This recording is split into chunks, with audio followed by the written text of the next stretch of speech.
Serious time. The game mechanics. Our game, you play through the game as you've got a set of workers, and they must put out a series of hazards on the oil rig in order to save it.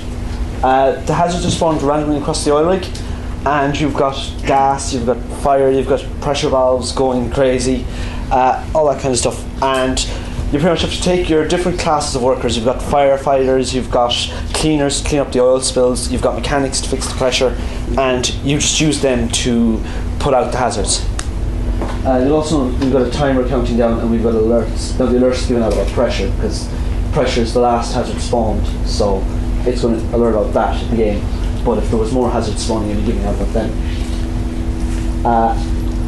Now we've got the other hazards low, the gas up in the left corner, and we've got the pressure valve over on the right, and then we've got the two fires as well. And we've got the different classes of workers. We've got the medics there in white, the cleaners and mechanics are there, and there's the safety technicians there, but their abilities haven't been implemented yet.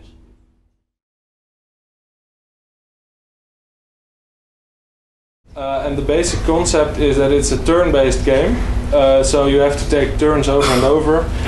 It's a single-player game, so you first take a turn yourself, then it's like the computer's turn, which are automatic events. In each turn, the computer will degrade several elements of your oil platform. You can imagine that as like a durability. For example, an element has a durability of 100%, and then the computer might decide to degrade 3 elements to 75% or something like that. That's the kitchen, I believe. So we're in the kitchen. There's a person here. It requires one person to fix a fire. You don't have to assign him to do that. He will automatically fix the fire if there's a fire in the kitchen. So, we have someone there, so he should be fine. We could go somewhere else and maybe move some people around just to show everyone how that works. So we're now in the drill room. Might move someone. If we click on him, this is the action log, so you can select whatever you want to do.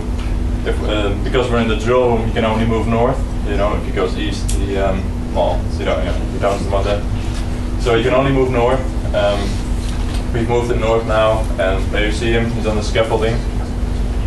The scaffolding is a dangerous place, by the way. If there's an incident in the scaffolding, it collapses and everyone dies. So, that's what we have to do for this turn. So we can end the turn now.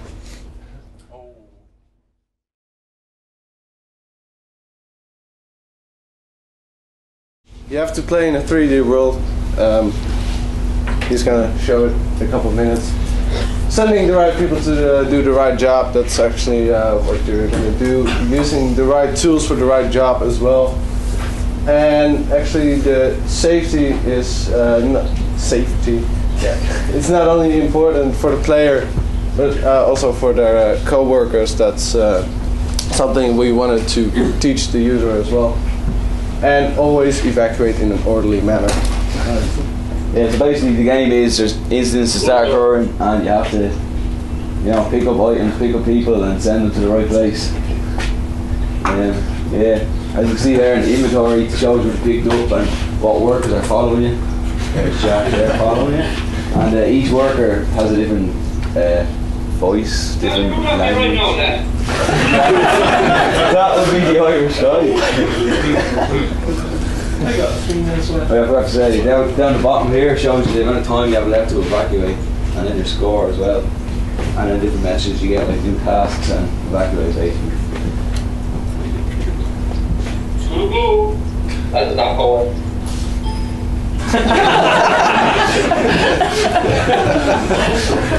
So you have to evacuate successfully, and then your score is calculated.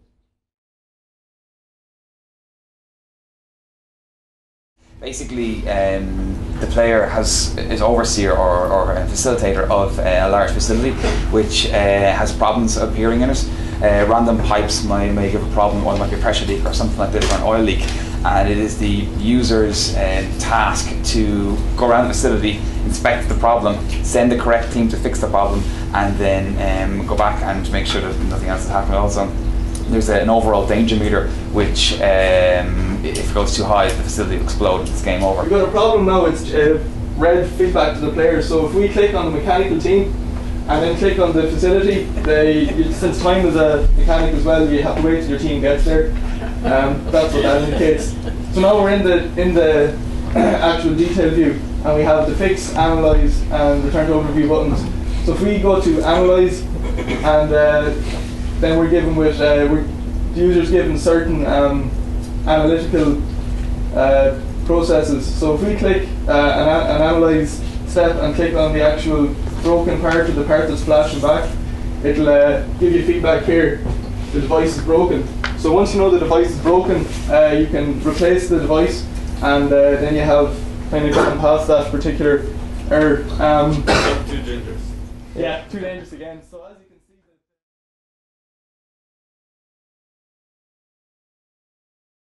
see, basically the basic idea of the game that we wanted was, when we went to the Stadal, everyone was talking about, a lot of people were talking about fixing pipes and detections and stuff like that, and we thought we'd go for, rather than doing a lot of broad things, let's do one specialised thing, because at least that way they already have like the work safety assessment and stuff like that, so we thought we might do something that they don't actually have. Here we have different cameras and the details about how far you are in the pipe. You have a battery up there, and you have your push position in the pipe. So you go inside the pipe and look for different damage. And there, get some growth numbers. You can mark it and then log it, so you can later fix it. This basically just tells you how many you've missed, how many you got, and you're basically your score and how much you ended up getting in the end.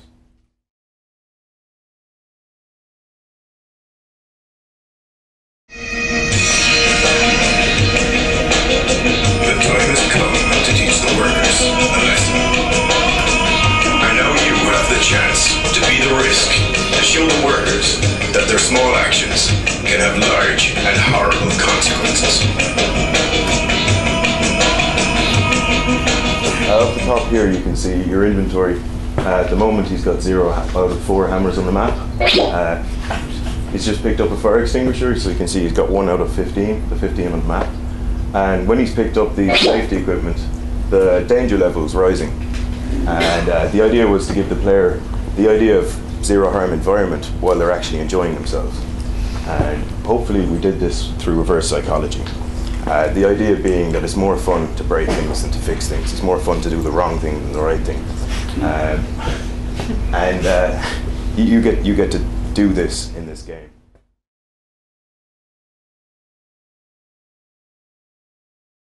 So for everyone, we decided to make a multiplayer aspect, because when we came out of the meeting that we had in Statoil, we kind of got that the main element they wanted was kind of cooperation, and that you have to be able to trust in the other workers and work together.